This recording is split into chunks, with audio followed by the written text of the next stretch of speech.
ವೀಕ್ಷಕರೆಲ್ಲರಿಗೂ ನಮ್ಮ ವಾಹಿನಿಯ ದೈನಿಕ ರಾಶಿ ಫಲ ವಿಶೇಷ ಕಾರ್ಯಕ್ರಮಕ್ಕೆ ಸ್ವಾಗತ.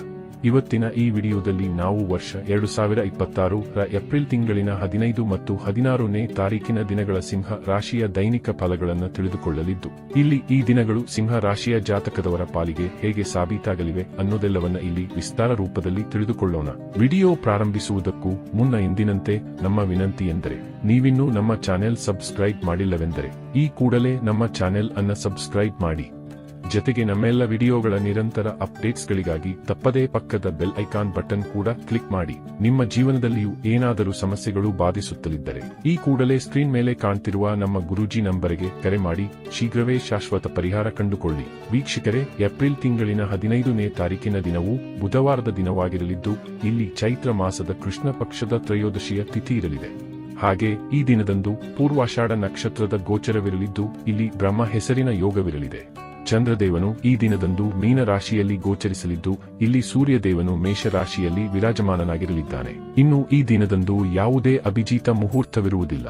ಇನ್ನು ಏಪ್ರಿಲ್ ತಿಂಗಳಿನ 16ನೇ ತಾರೀಕಿನ ದಿನವು ಗುರುವಾರದ ದಿನವಾಗಿರಲಿದ್ದು, ಇಲ್ಲಿಯೂ ಕೂಡ ಚೈತ್ರ ಮಾಸದ ಕೃಷ್ಣ ಪಕ್ಷದ ಚತುರ್ದಶಿಯ ತಿಥಿ ಇರಲಿದೆ. ಹಾಗೆ ಈ ದಿನದಂದು ಉತ್ತರಾಷಾಢ ನಕ್ಷತ್ರದ ಗೋಚರದ ಜೊತೆಗೆ ಇಂದ್ರ ಹೆಸರಿನ ಯೋಗವಿರಲಿದೆ.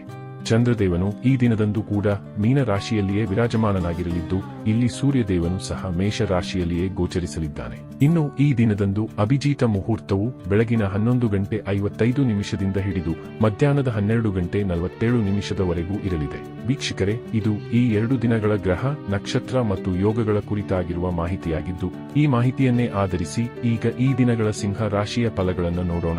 ಮೊದಲಿಗೆ ಇಲ್ಲಿ ಏಪ್ರಿಲ್ ತಿಂಗಳಿನ 15ನೇ ತಾರೀಕಿನ ದಿನದ ಸಿಂಹ ರಾಶಿಯ ದೈನಿಕ ಫಲಗಳನ್ನು ತಿಳಿದುಕೊಳ್ಳುವುದಾದರೆ, ಈ ದಿನದಂದು ಚಂದ್ರದೇವನು ಮೀನ ರಾಶಿಯ ಮೂಲಕ ನಿಮ್ಮ ಅಷ್ಟಮ ಭಾವದಲ್ಲಿ ಗೋಚರಿಸಲಿದ್ದಾನೆ. ಮೇಲಾಗಿ ಇಲ್ಲಿ ರಾಹು ಗ್ರಹದೊಂದಿಗೆ ಚಂದ್ರನ ಯುತಿಯ ನಿರ್ಮಾಣವಾಗುವುದರ ಮೂಲಕ ಗ್ರಹಣ ದೋಷದ ನಿರ್ಮಾಣವೂ ಕೂಡ ಉಂಟಾಗಲಿದೆ. ಹೀಗಾಗಿ ಈ ದಿನದಂದು ಸಿಂಹ ರಾಶಿಯ ಜಾತಕದವರು ವಿಶೇಷ ಜಾಗ್ರತೆಯನ್ನು ಹೊಂದಿರಬೇಕಾಗುವುದು. ಈ ದಿನದಂದು ನಿಮ್ಮ ಕ್ರೋಧದಲ್ಲಿ ವೃದ್ಧಿ ಉಂಟಾಗಲಿದೆ. ಹೀಗಾಗಿ ಇಲ್ಲಿ ಕಲಹದ ಸ್ಥಿತಿಗಳು ನಿರ್ಮಾಣಗೊಳ್ಳಬಹುದಾಗಿವೆ. ಈ ದಿನದಂದು ಜಗಳ, ಕದನದ ಸ್ಥಿತಿ ಯಾರೊಂದಿಗೆ ಬೇಕಾದರೂ ಸುಲಭಕ್ಕೆ ಏರ್ಪಡಬಹುದಾಗಿದೆ. ಇಲ್ಲಿ ನೀವು ಸರ್ಕಾರಿ ಅಧಿಕಾರಿಗಳೊಂದಿಗೆ ವಿವಾದಗಳನ್ನು ಮಾಡಿಕೊಳ್ಳಬಾರದು. ಇಲ್ಲಿ ಸರ್ಕಾರಿ ಅಧಿಕಾರಿಗಳೊಂದಿಗಿನ ವಿವಾದಗಳು ಮುಂದೆ ಹೆಚ್ಚು ಸಮಸ್ಯೆಗಳನ್ನು ಒಡ್ಡುವ ಸಾಧ್ಯತೆಗಳಿರಲಿವೆ. ಈ ದಿನದಂದು ನಿಮ್ಮ ಮತ್ತು ನಿಮ್ಮ ಮಾತಾಪಿತೃವಿನ ಆರೋಗ್ಯದಲ್ಲಿಯೂ ವ್ಯತ್ಯಯ ಉಂಟಾಗಬಹುದಾಗಿದೆ. ಹೀಗಾಗಿ ಈ ದಿನದಂದು ನೀವು ನಿಮ್ಮ ಮತ್ತು ನಿಮ್ಮವರ ಆರೋಗ್ಯದ ಕುರಿತಾಗಿಯೂ ವಿಶೇಷ ಎಚ್ಚರಿಕೆ ಹೊಂದಿರಬೇಕು. ಇನ್ನು ಈ ದಿನದಂದು ನಿಮ್ಮ ಸಂತಾನ ಪಕ್ಷವೂ ಕೂಡ ದುರ್ಬಲವಾಗಿರಲಿದ್ದು, ಅವರೊಂದಿಗೆ ವೃಥಾವಾದ ವಿವಾದಗಳು ಉಂಟಾಗಬಹುದಾಗಿವೆ. ಈ ಸಮಯದಲ್ಲಿ ನಿಮಗೆ ಸಫಲತೆ ಬೇಕು ಅನ್ನೋದಾದರೆ ಇಲ್ಲಿ ನೀವು ಹೆಚ್ಚು ಪರಿಶ್ರಮದಿಂದ ನಿಮ್ಮ ಕೆಲಸ ಕಾರ್ಯಗಳಲ್ಲಿ ತೊಡಗಿಕೊಳ್ಳಬೇಕಾದ ಅವಶ್ಯಕತೆ ಇರಲಿದೆ. ಆದಾಗ್ಯೂ ಈ ದಿನದಂದು ಅಷ್ಟಮದ ಚಂದ್ರನಿಂದಾಗಿ ರೂಪುಗೊಳ್ಳಲಿರುವ ವಿಪರೀತ ರಾಜಯೋಗದಿಂದಾಗಿ ನಿಮಗೆ ಧನ ಸಂಪಾದನೆಯ ಅನೇಕ ಅವಕಾಶಗಳು ಲಭಿಸಲಿವೆ. ವಿಶೇಷವೆನ್ನುವಂತೆ ಗುಪ್ತ ಧನದ ಪ್ರಾಪ್ತಿಯೂ ಕೂಡ ಉಂಟಾಗಬಹುದಾಗಿದೆ. ಅಥವಾ ಲಾಟರಿಯಂತಹ ವಿಷಯದಲ್ಲಿಯೂ ಧನಲಾಭದ ಯೋಗ ನಿಮ್ಮದಾಗಿರಲಿದೆ. ಆದರೆ ಇಲ್ಲಿ ಚಂದ್ರದೇವನು ಅಷ್ಟಮ ಭಾವದಲ್ಲಿ ಗೋಚರಿಸುತ್ತಲಿರುವ ಕಾರಣ ಈ ದಿನದಂದು ಧನಾಗಮನದ ಜೊತೆಗೆ ಧನವ್ಯಯದ ಯೋಗವೂ ಕೂಡ ಪ್ರಬಲವಾಗಿರಲಿದೆ. ಹೀಗಾಗಿ ಇಲ್ಲಿ ನೀವು ಈ ಸಂಬಂಧ ಕೊಂಚ ಜಾಗ್ರತೆಯನ್ನು ಹೊಂದಿರಬೇಕು. ಇನ್ನು ಇದರ ನಂತರದಲ್ಲಿ ಏಪ್ರಿಲ್ ತಿಂಗಳಿನ 16ನೇ ತಾರೀಕಿನ ದಿನದ ಸಿಂಹ ರಾಶಿಯ ದೈನಿಕ ಫಲಗಳ ಕುರಿತಾಗಿ ತಿಳಿದುಕೊಳ್ಳುವುದಾದರೆ, ಈ ದಿನದಂದು ಕೂಡ ಚಂದ್ರದೇವನು ನಿಮ್ಮ ಅಷ್ಟಮ ಭಾವದಲ್ಲಿ ಗೋಚರಿಸಲಿದ್ದಾನೆ. ಹೀಗಾಗಿ ಈ ದಿನದಂದು ಕೂಡ ನಿಮಗೆ ಕೆಲಕಡೆಗಳಲ್ಲಿ ಖಂಡಿತ ಒಂದಿಷ್ಟು ವಿರೋಧಾಭಾಸದ ಫಲಗಳು ಎದುರುಗೊಳ್ಳಲಿವೆ. ಆದಾಗ್ಯೂ ಈ ದಿನದಂದು ನಿಮಗೆ ಧನ ಸಂಪಾದನೆಯ ಅನೇಕ ಅವಕಾಶಗಳು ಕೂಡ ಲಭಿಸಲಿವೆ. ವಿಶೇಷವೆನ್ನುವಂತೆ ಇಲ್ಲಿ ಗುಪ್ತ ಧನದ ಪ್ರಾಪ್ತಿಯೂ ಕೂಡ ಉಂಟಾಗಬಹುದಾಗಿದೆ. ಅಥವಾ ಲಾಟರಿಯಂತಹ ವಿಷಯದಲ್ಲಿಯೂ ಧನಲಾಭದ ಯೋಗ ನಿಮ್ಮದಾಗಿರಲಿದೆ. ಆದರೆ ಇಲ್ಲಿ ಧನಾಗಮನದ ಜೊತೆಗೆ ಧನವ್ಯಯದ ಯೋಗವೂ ಕೂಡ ಪ್ರಬಲವಾಗಿರಲಿದೆ. ನೀವು ಊಹಿಸಿಯೂ ಇರದ ರೀತಿಯ ಖರ್ಚುಗಳು ಈ ದಿನದಂದು ನಿಮಗೆ ಉಂಟಾಗಬಹುದಾಗಿವೆ. ಈ ದಿನದಂದು ಉಂಟಾಗಲಿರೋ ಖರ್ಚುಗಳಲ್ಲಿ ನಿಮ್ಮ ಹಳೆಯ ಸಾಲವೂ ಕೂಡ ಮರುಪಾವತಿಯಾಗಬಹುದಾಗಿದೆ. ಹೀಗಾಗಿ ಇಲ್ಲಿ ನಿಮಗೆ ಕೊಂಚ ನೆಮ್ಮದಿಯೂ ಲಭಿಸಬಹುದಾದ ಸಾಧ್ಯತೆ ಖಂಡಿತ ಇರಲಿದೆ. ಈ ಎಲ್ಲದರ ಜೊತೆಗೆ ಈ ದಿನದಂದು ನೀವು ಹೊರಡಬೇಕಾದ ಯಾತ್ರೆಗಳನ್ನು ಮುಂದುವುದು ಕೂಡ ಇಲ್ಲಿ ಉತ್ತಮವಾಗಿರಲಿದೆ. ಜೊತೆಗೆ ಇಲ್ಲಿ ನಿಮ್ಮ ಆರೋಗ್ಯದ ಕುರಿತಾಗಿಯೂ ಹೆಚ್ಚು ಜಾಗ್ರತೆಯನ್ನು ಹೊಂದಿರುವ ಅವಶ್ಯಕತೆ ಇರಲಿದೆ.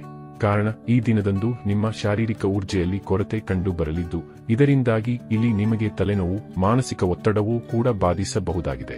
ಜೊತೆಗೆ ಇಲ್ಲಿ ನಿಮ್ಮ ವೃಥಾ ಓಡಾಟದಲ್ಲಿಯೂ ಹೆಚ್ಚಳ ಉಂಟಾಗಬಹುದಾಗಿದ್ದು, ಇದರೊಂದಿಗೆ ಕೆಲಸ ಕಾರ್ಯಗಳ ಒತ್ತಡ ನಿಮ್ಮ ಚಿಂತೆಯನ್ನು ಹೆಚ್ಚಿಸಲೂಬಹುದಾಗಿದೆ.